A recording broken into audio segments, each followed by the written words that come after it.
มีฮานสกินมากกว่าจากเตานี่ทุกคนปิ้งไก่มีฮานสกินนี่ฮานซอสซุปตอนเช้านะทุกคน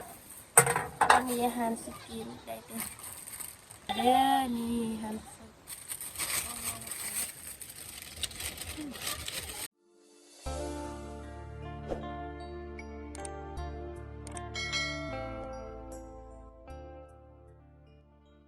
ทุกคนวันนี้ซอสซุปกะ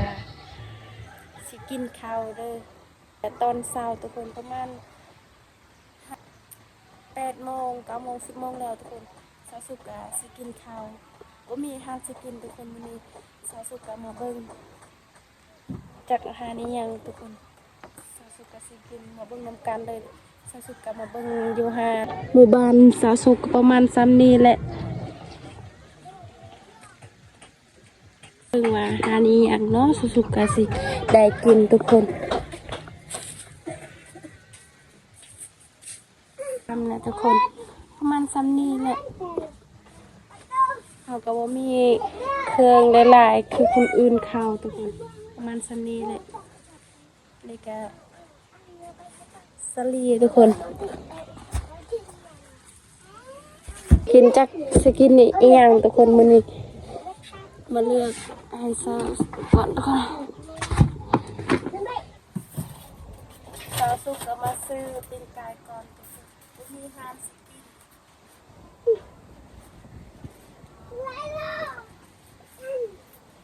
เพิ่มได้เงินในคอ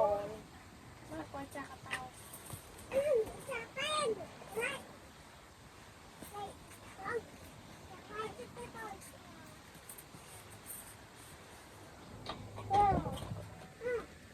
นี่ทุกคนปิ้งไก่มีฮานสกินแล้ว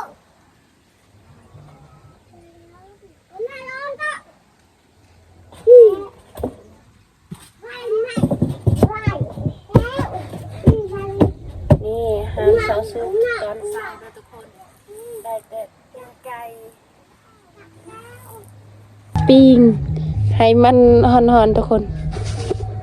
ซอสซุปกับสิเกียมกินข้าวเลยเด้อเดี๋ยวจะมาบ้านซอสซุปเองทุกคนนี่ก็บ้านเพื่อนซอสซุปนะประมาณ3 เมตรคน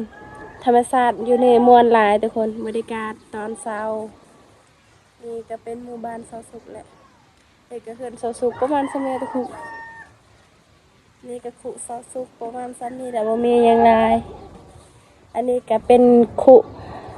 เป็นผู้ใหญ่ใจดีมาซื้อให้ซอสซุปทุกคนอีเมลซอสซุปทุกคนอีเมลที่2ให้เมลที่1อยู่ตารางทุกเราซื้อมากินข้าวนี่ทุกคนว่ามีอาหารสุดเด่นจ้ะมาเด้อทุกคนมากินข้าวกับซาวซุปลงกันเด้อนี่อาหารซอสซุปตอนเช้าประมาณ3 นี่แหละว่ามีอาหารสิกินทุกคน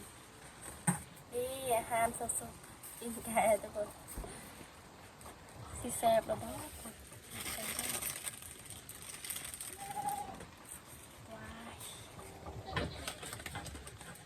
มาเด้อใครอยากกินข้าวกับซาวซุปก็มาได้ทุกคนนี่ก็เป็นแจวนี่อาหารซอสซุปแล้วมีอาหารสิกินได้เด้อ10,000 กีบซื้อมีนอยู่แต่ก็บ่มีอาหารสิกินทุกคนจำเป็นที่ซื้อ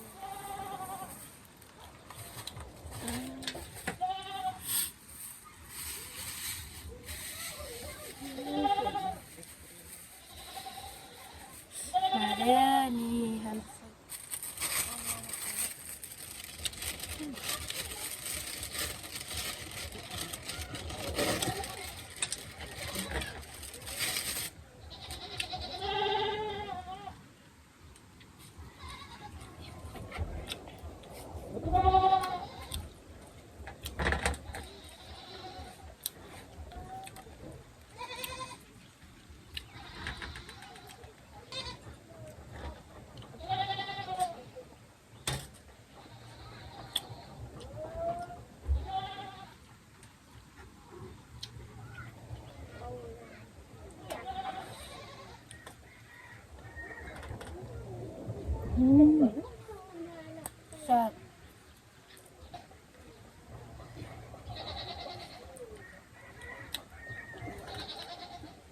เอาทุกคนตอนนี้สาวสุกก็กินข้าวแล้วเด้อสาวสุกเอาไว้ก่อน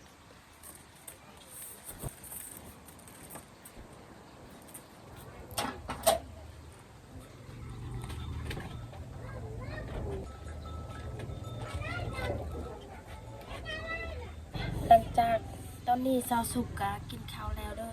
สาวสุกก็เป็นหวัดสาวสุกเป็นไข้แต่ว่ามีเงินสิซื้อยาทุกคนเอาทุกคนหลังจากเฮากินข้าวแล้วเฮาก็ต้องปัดเรือนก่อนทุกคน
นี่สาวสุกกับปัดเรือน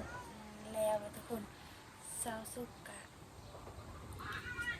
เฮาปัดเรือนสะอาดแล้วทุกคนก็เป็นหมู่บ้านสาวสุกและอันนี้ก็เป็นดอกแค่ทุกคน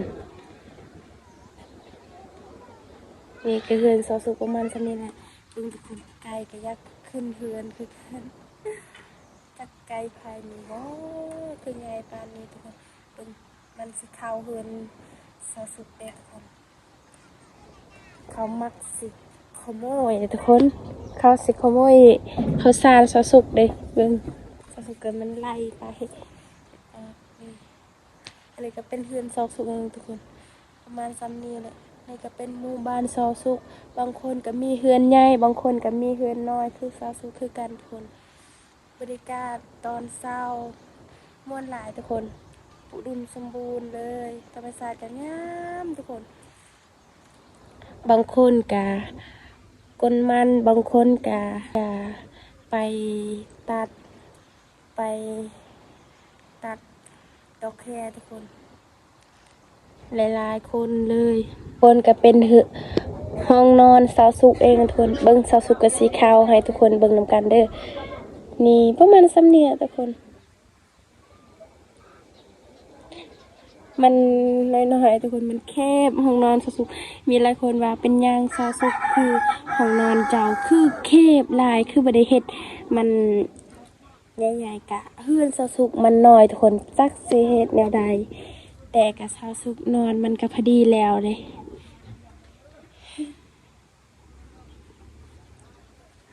มีหลายคนว่าสาวสุกเจ้าบ่ได้ย่านบ่เจ้านอนคนเดียวว่ามี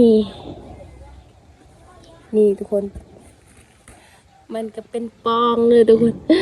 โอ้สาวสุกกับบริยานทุกคนเคยนอนเพราะว่าเฮือนเฮากะซ้ำเฮือนเฮาและทุกคนบ่มีหยังหลายเฮือนเฮากะเป็นถ้าเฮาบ่ได้นอนเฮาสินอนอยู่ไสเพราะเฮากะคนจนคนทุกข์คนยากทุกคนบ่มีหยังหลายกะจำเป็นนอนแหละทุกคนแต่หมู่บ้านสาวสุกกะย่านนะทุกคนแต่สาวสุกก็บ่ได้ย่านอีหยังเลยเพราะว่านอนแบบนี้แหละตั้งแต่สุกเกิดมากะเป็นเฮือนแบบนี้แหละทุกคนกะจำเป็นแหละสาวสุกกะอยากได้อยู่เฮือนใหญ่ๆคือคนอื่นแต่สาวสุกกะบ่มีหยังหลายแต่เฮาก็ต้องสู้เฮาก็ต้องอดทนทุกคนว่าเขาสิว่าเฮาแนวใดเฮาก็ตามแต่เฮาต้องตั้งใจตัวเองเฮาก็บ่ได้คิดอีหยังกับคนอื่นทุกคน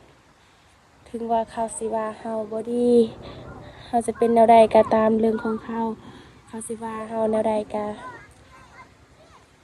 ตามของเขาแหละเพราะว่าเฮาตั้งใจตัวเองเฮาจะคิดเขาสิคิดอีหยังกับเฮาก็ตามเนาะแต่เฮาก็ต้องสติตัวเองเฮาต้องรักษาตัวเองเฮาต้องฟังพ่อแม่เฮา า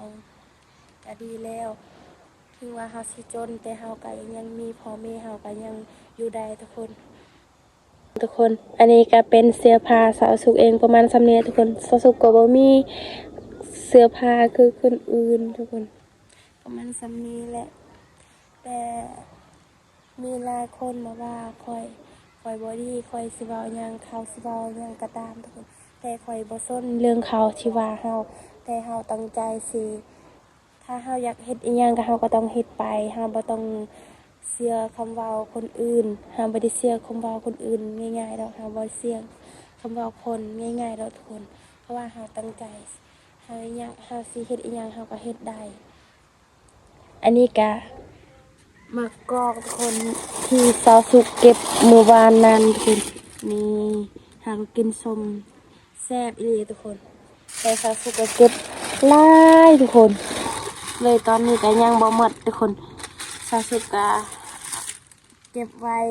เวลาเฮาได้อีหยังเฮาก็ต้องใส่ทุกคนเวลาเฮาได้ปลาถ้าเฮาบ่อยากแกงเฮาก็กินเด็บๆแบบนั้นเลยทุกคนเฮาก็ใส่มันก็แซ่บได้